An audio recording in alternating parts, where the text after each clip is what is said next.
Halkani waa warbaahinta Soomaaliya.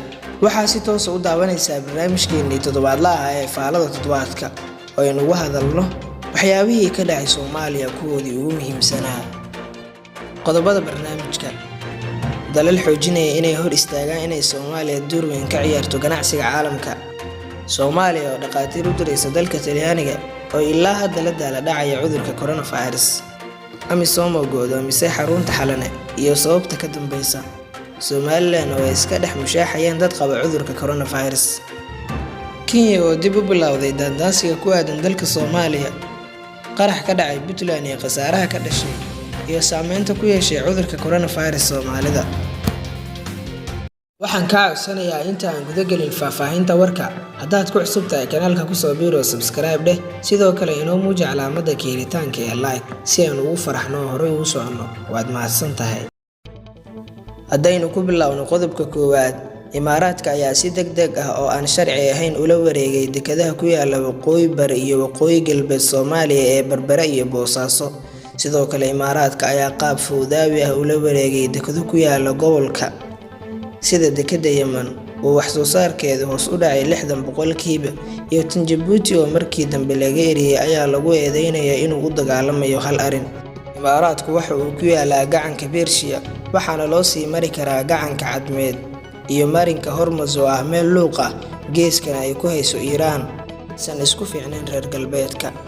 Imaaraadka ayaa og muhiimadda istiraatiijiyadeed ee Soomaaliya oo leh laba badood oo masaafo ahaan ka dheer 40 jeer tan Imaaraadka. Siyaasiga Faarax Macalin ayaa sheegay in xeebta bari ee Soomaaliya laga dhisi karo dekedood kuwaas oo qabsan kara ganacsiga iyo wax isdhaafsiga caalamka.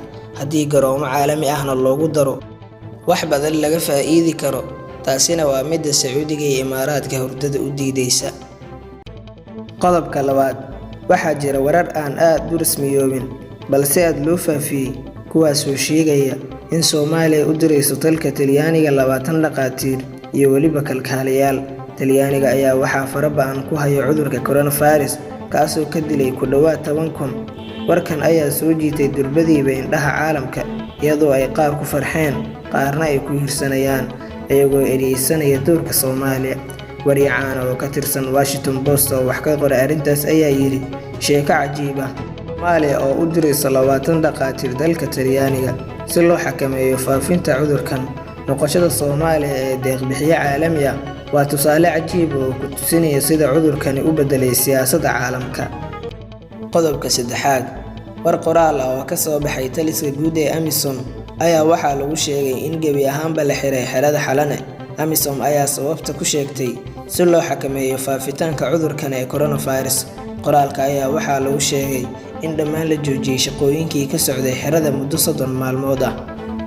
Warkan ayaa imanaya iyadoo Jimcihii la soo dhaafay laga helay cudurka qof ajaanib ah oo ka shaqeynaya xerada Xalane. Qofkaasi oo noqday qofkii saddexaad ee laga helayo caabuqan ee gudaha dalka Soomaaliya. Dowladda Soomaaliya ayaa wada qorshe ballaaran oo looga hortagayo caabuqan, iyadoo wasaaradda caafimaadka Soomaaliya ay WHO ka codsatay 3 shaybaar oo ah kuwa lagu baaro cudurkan, waxaana la filayaa inuu toddobaadyaddan soo gaaro. Qodobka afaraad, iyadoo dowladaha caalamku ay xireen hawadooda ayaa waxaa furan madaarka Cigal ee Somaliland. Diyaaradda Itoobiya ayaa maalintii 2 jeer imaata iyadoo dalka Itoobiya uu saameeyay cudurka. Somaliland ayaa arrimo siyaasadeed awgeed u fasaxday Ethiopian Airlines. Waxaa jira warar ka soo baxaya wasaaradda caafimaadka Djibouti oo ah in laga helay cudurkan 4 qof, 4 ay ka yimaadeen Hargeysa. Waxaa kaloo jira warar sheegaya in 2 qof oo kale laga helay cudurkan oo kala jooga Burco iyo Berbera. Somaliland waa inay ilaalisaa ayna ka warqabtaa shacabkeeda.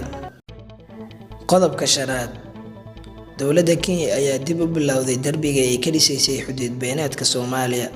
Arrintan ayaa waxaa xaqiijiyay Korneyl Aadan Rufle oo ka tirsan saraakiisha ciidamada militariga Soomaaliya ee ku sugan gobolka Gedo. Taliyaha ayaa sheegay in dhismaha darbiga ay markii ka hor yimaadeen shacabku sanadii 2018, balse Kenya ay dib u bilowday laga bilaabo 20kii bishan, taasoo qayb ka ah waxyaabaha ay ku banaysanayso Kenya dhulka iyo badda Soomaaliyeed. Kenya ayaa darbigan ka dhisayso in ka badan 50 kiiloomitir oo ku wareegsan xuduud beenaadka Raskamboni. Dadka Soomaaliyeed ka feejignaadaan hagardaamada Kenya iyo boobka ay ku hayso bariga iyo badda Soomaaliya. Qodobka 6, Gudoomiyaha Gobolka Nugaal ee Maamulka Puntland Cabdisalaan Gudir ayaa u geeriyooday dhaawacyo ka soo gaaray weerar ismiidaamin oo lala beegsaday gaarigiisa. Duqa magaalada Garowe ayaa cadeeyay inuu ku dhintay isbitaalka magaalada Garowe halkaas oo lagu dabiibay xaaladiisa caafimaad. Marxuumka ayaa dhaawacyo culus ka soo gaareen madaxa waxaana lala tacaaliyay muddo saacado ah. Nin miinaysan ayaa isku qarxiyay gaarigiisa oo maraya agagaarka saldhigga magaalada Garowe. Qaraxa ayaa waxaa ku dhaawacmay hal askari iyo weliba qof shacab ah. Al-Shabaab ayaa sheegatay qaraxaasi waxayna sheegeen inay ka dileen maamulka Puntland mas'uuliyiin sarsare. Qodobka 7, ayadoo maalmihii dambe cudurkan uu ku sii baahayay caalamka oo dhan ayaa waxaa jirtay inuu saameyn ballaaran ku yeeshay Soomaalida dalka dibaddiisa jooga kaasoo gaalaftay dad magac iyo maamuus shacabka Soomaaliyeed ku leh iyo dad kaloo meel dhexaad ah. Cudurkan ayaa dilay dad badan ku dhowaad 20 milyan Soomaaliyeed. Dowladda Soomaaliyeed ayaa wada dadaalo ku aadan sida lagu xakameyn lahaa cudurkan iyadoo isbuucyadii la soo dhaafay ay joojisay waxbarashadii gebi ahaanba.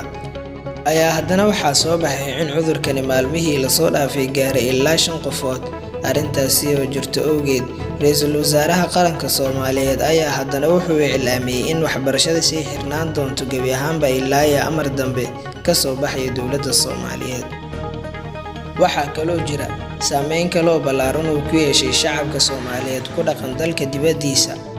Waxaa isbuucii hore soo sheegnay inuu dilay ciyaaryahan Soomaali oo u ciyaari jiray xulka qaranka oo ku dhintay dalka UK.